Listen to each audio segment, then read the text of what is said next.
धीरेंद्र शास्त्रींनी छत्रपती शिवराय आणि समर्थ रामदास यांच्याबाबत सांगितलेली कथा चर्चेत। दंतकथा सांगताना लाज वाटली नाही का, काँग्रेसचा सवाल। शास्त्रींच्या वक्तव्याचा इतिहासामध्ये कुठलाही दाखला नाही, फडणवीसांची प्रतिक्रिया।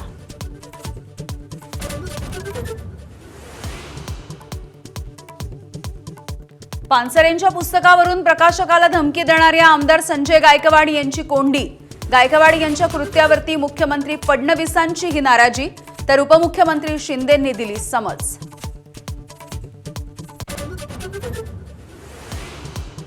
सोलापूरमध्ये भोंदूगिरी आणि फसवणुकीच्या प्रकरणामध्ये मनोहर भोसले अटकेत। बाळूमामांचा अवतार असल्याचं सांगून महिलांवरती अत्याचार आणि आर्थिक फसवणूक।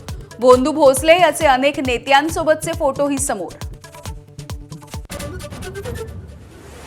पोलीस तपासामधून सुटका मिळवून घेण्यासाठी भोंदू अशोक खरातची गजनी ट्रेक। तपासामध्ये सहकार्य न करण्यासाठी आता काहीचही आठवत नसल्याचं खरातचं नाटक। 6व्या गुन्ह्यामध्ये एसआयटी कडून चौकशी। मुख्यमंत्री फडणवीस आणि उद्धव ठाकरे यांची बुधवारी मध्यरात्री भेट। प्रकाश आंबेडकर यांच्या प्रबुद्ध भारत मीडिया हाऊसचा दावा, तर मुख्यमंत्री फडणवीसांनी भेटीचं वृत्त फेटाळलं।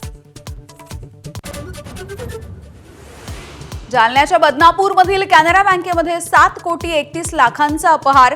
बँक कर्मचाऱ्यांनीच लॉकरमधली सोनं चोरी करून बनावट दागिने ठेवले।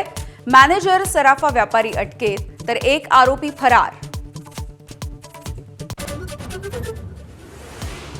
आणि मुंबई पुणे एक्सप्रेस वेवरच्या प्रवाशांसाठी खुशखबर। 1 मे पासून मिसिंग लिंक होणार खुला।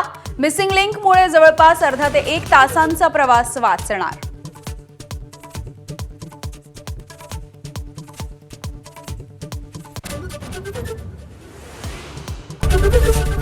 एबीपी माझा, उघडा डोळे बघा नीट।